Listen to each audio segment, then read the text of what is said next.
Tá sem som, Verinha. Repetindo. Bom dia a todos. Namastê, Hare Krishna. Ó Namo Bhagavate Vasudevaya. Ó Namo Bhagavate Vasudevaya. Ó Namo Bhagavate Vasudevaya. Hoje vou ler o capítulo 17, As Divisões da Fé. Verso 17. Estas três espécies de austeridade, executadas com fé transcendental, por quem não espera benefícios materiais, mas que atua apenas por amor ao Supremo, chama-se austeridades em bondade. Verso 18.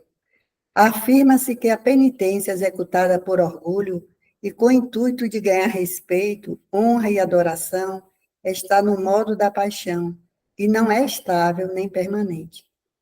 Repetindo o verso 17.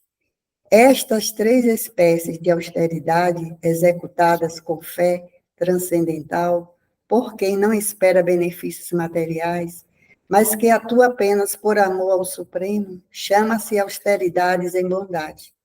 Verso 18. Afirma-se que a penitência executada por orgulho e com o intuito de ganhar respeito, honra e adoração está no modo da paixão, e não é estável nem permanente. Gratidão pela oportunidade. Hare Krishna. Gratidão, Hare Krishna. Om Namo Bhagavate Vasudevaya. Om Namo Bhagavate Vasudevaya. Om Namo Bhagavate Vasudevaya.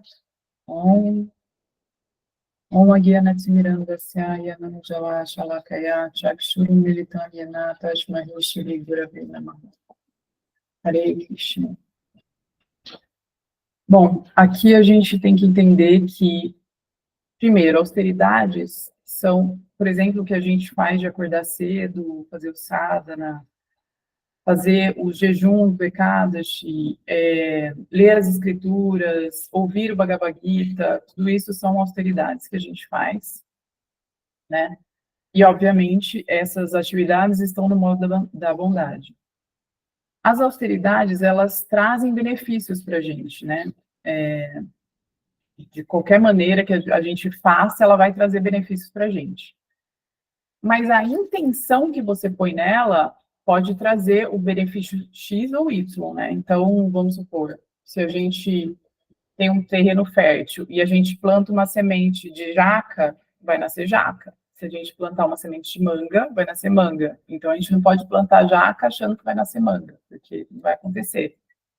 É a mesma coisa, quando a gente intenciona no sadhana, é o que a gente vai colher, né? Então, se a gente rende os nossos frutos, as nossas atividades piedosas aos pés de lótus do Senhor Supremo, se a gente entrega, se a gente se rende, ele vai, na verdade, o cálculo que virá para a gente de benefícios será infinitamente melhor, entendeu?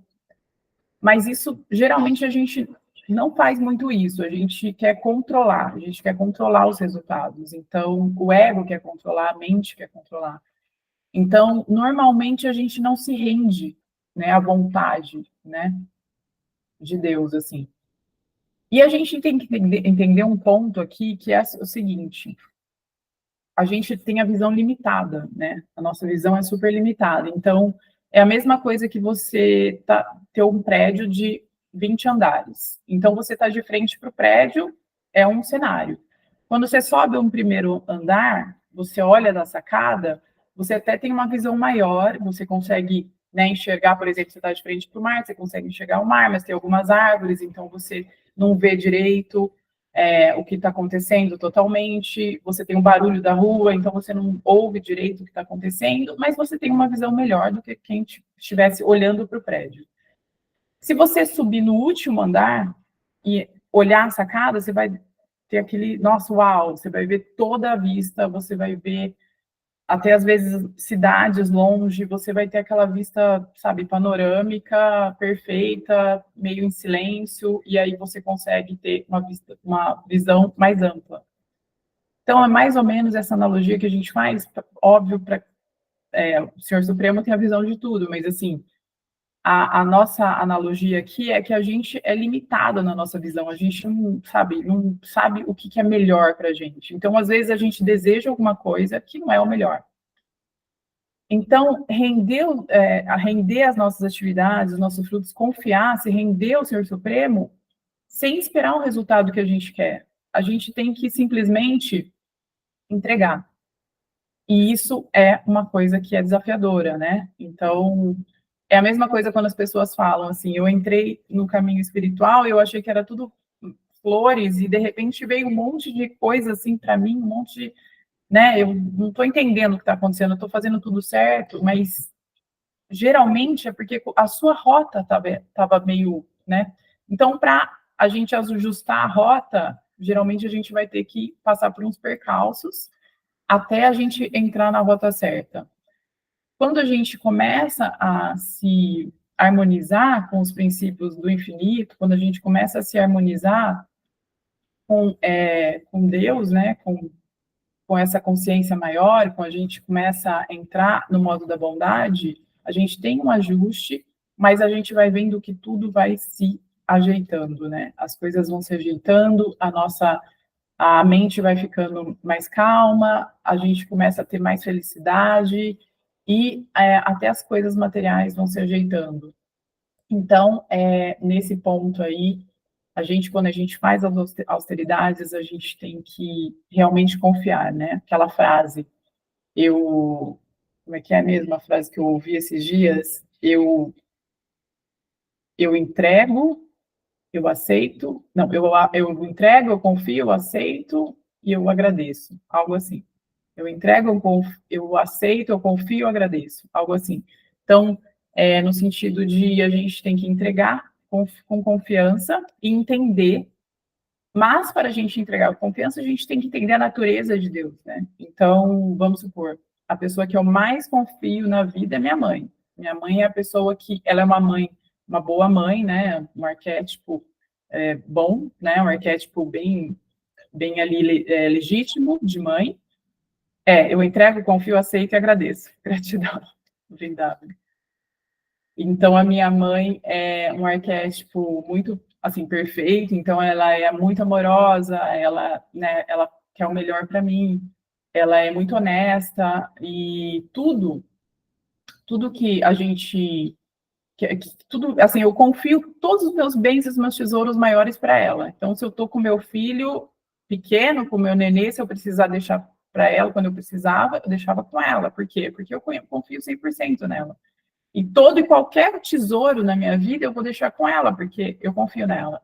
Então, a gente tem que entender que o Senhor Supremo é o arquétipo perfeito. Não é que ele é uma mãe boa, ele é um arquétipo perfeito, ele é a perfeição suprema da qualidade materna. Então, ele está com a gente no sentido de, nesse nível, sabe? Então, a gente tem que entregar todas as atividades piedosas aos seus pés de lótus e confiar que os resultados que virão serão os melhores.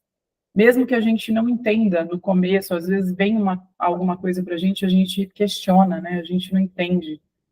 E lá na frente a gente vai falar, nossa, foi um livramento, que bom que isso aconteceu.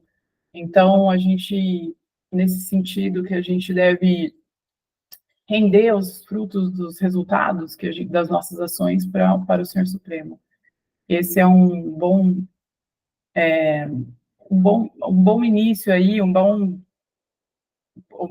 jeito perfeito da gente render todas as nossas ações no sadhana. Quando a gente acorda cedo, a gente deve, sabe, se internalizar e aceitar a situação, e a gente deve fazer o sadhana com o coração em paz e rendido ao Supremo, aceitar, agradecer, confiar. É isso, gente. Gratidão, Namastê, Hare Krishna.